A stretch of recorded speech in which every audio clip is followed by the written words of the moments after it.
Back through the Agla's twisting weld, where Arek's fighters drank, sang, and ate, they raised their drinks and bowls and cheered, when Gregor appeared, Reyth skulking in his long shadow. One, like a thick baby, the kind who wouldn't survive their first freeze or a thaw's migration, was hairless, wore no shirt against the cold, and had angular tattoos cutting harsh angles across his rippling and muscular bulk. Particularly upon his granite chin, a sharp beard of blue ink. Large arms over a barrel chest, he glowered with narrow eyes at Quat, Kier, and Twish. Beyond an unblinking gaze of flat white eyes were eyelids of pallid gray, not so different from the pallid palate of the green-eyed devil. Though like gossamer, this frail skin let through more than just the mere suggestion of bone and meat beneath. Oh, though nearly a man, had an oddness that Noshkree lacked. He resembled the Agla's stone slabs, a sculpture of flesh into stone, but his tattoos she could admire, for they were in the intensity of the Malvasnor's own, unrelenting and strong. She'd never before been attracted to someone shorter than her. If only she didn't so greatly dislike his ways. "Ready your weapons, warriors of Twind. The enemy comes at my call." Before Boda, Tai, and their cobbled crew could set aside their stew, Gregor strode out beyond the walls of the Agla, into the clearing where the woods grew sparse, and raised the tarnished white bundle triumphant towards the sky, and commanded, "Approach!" Weapons-found warriors, Reyth lingered where her sight grew faint. All this teetering between perception bloodied her tears. The wind spoke upon the leaves where the songs of merry warriors echoed and faded. Only the rustling of the medicine tents and the grim work within remained. Readied and uncertain killers crept closer, notched bows or levered strange spears like the beetle-helmed warriors, ejecting metal chimes. A grumbling sky made slush of the snow and mud. The breeze upon the pines blew through Gregor's bound golden hair and at the edges of his robe. The loose cloth flapped like a Malvasi sail as the gale billowed. Between him and the edge of the woods, a gravelled gully where fungus grew among the bones of fish, birds, and frogs. Like clay, a pocket of air above the riverbed cracked and broke. A vortex swirled and splashed, vanishing as in an instant a man appeared as if by lightning. The rocks about his black boots hissed as rain hit the smoldering stone. Smoke twirled about his metal gloves.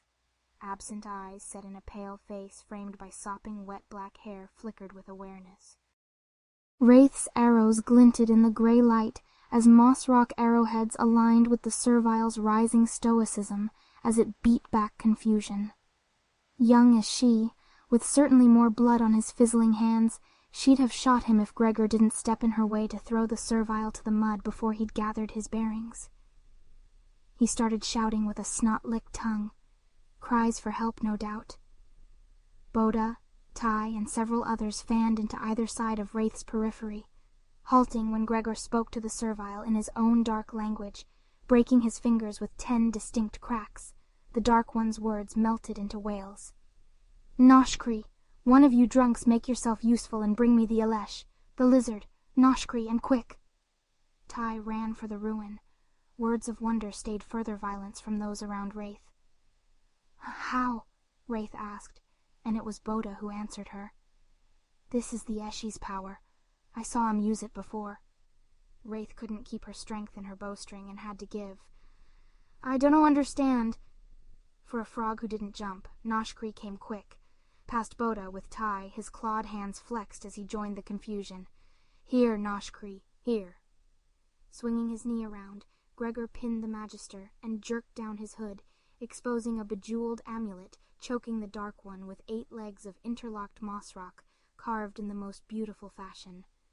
With a powerful claw, Noshkree too broke the clay. No different than when it had shattered with the arrival of the young Dark One. Fractures appeared in his gestures trail as abjuring strands of violet light that lingered like the yellow in Reyth's sightless night. Noshkree gripped the spider and pried. Sparks flew and the arachnid sprung to life, its legs jittering like the shepherd slain outside the cave just after Evren had vanished. Now free, Noshkree offered the convulsing anima to Greg, who nodded with approval. "Thank you, my friend, for Reyth." Gregor stepped back, wiping mud-caked boots upon the stone. The Dark One's resistance may no longer be of concern for Gregor, but this close Reyth could see through his feigned pain, through the real terror, and discern schemes forming behind those clever green jewels. "This is the Seeing Stone," Noshri said. "But where is the Watcher?" Noshri asked. Gregor leveled Gestalt towards the tree-line, and all eyes except Reyth's and the Dark One's followed. "Hidden from you, but not from me. I will fetch it." Gregor turned to face the gathering of warriors. She'd not be so foolish as to let her eyes off what she surmised a magister, even if he was young and curled in pain. Gregor himself had said they were never unarmed, and as Noshri tried to show her the mechanical spider, whose legs curled inwards now for a neck they could clutch, Reyth pushed him away. "Go back to your drinks," Gregor said. "Nothing but mercy here." "Yeah," Boda began, but soon paused, scratching scalp where red hair met a pink scar. "You've brought 'em here? Shown them where we are?" "They already know where we are," Gregor said. The mood had changed. Revelry went as before them a young man with green eyes and black hair. Pale features like the gaunt ghost who'd razed their homes came. Gregor shifted forward, now behind her, a movement she'd seen before. The same defensive stance he'd used when defending her from the green-eyed devil, turned now to defend their evil. He'd let her linger here closer to the man than anyone but Noshri. If she faced him, she'd lose the trust he showed her. What had he said? A true warrior's greatest victories are won in the hearts and minds. "Yah brought them to our holy place," Boda responded. "Arek would never—" "Arek is incapacitated," Gregor said, "and has left me in charge. I'd been meaning to dispense with our observer anyway. We now have our window of opportunity to slip away unnoticed." "He ain't livin' to see the night," Boda said, but fierce as she was, words were all there were. Not a one of the fiercest of Twish's warriors stepped forward in challenge. Understanding crossed the quieted Dark One's eyes, and he ran. Even now the others stayed. Gregor's mere presence as a shield, standing erect and ready, could make them bend. Didn't they know he'd not use whatever power he had upon them? Would he not have already if that were his intention? Reyth's certainty as to Gregor's weakness, his unwillingness to use the muscles in his arm, solidified when the fish, slow and steady, joined him in the defense of the killer from beyond the breath. The Dark One ran and ran, breaths ragged as he crossed the dried-up riverbed and neared Sangar's tangle. Teasing her bow off her raw shoulder and an arrow from her quiver, Reyth watched for any sign of Gregor's notice as her arrow notched in silence.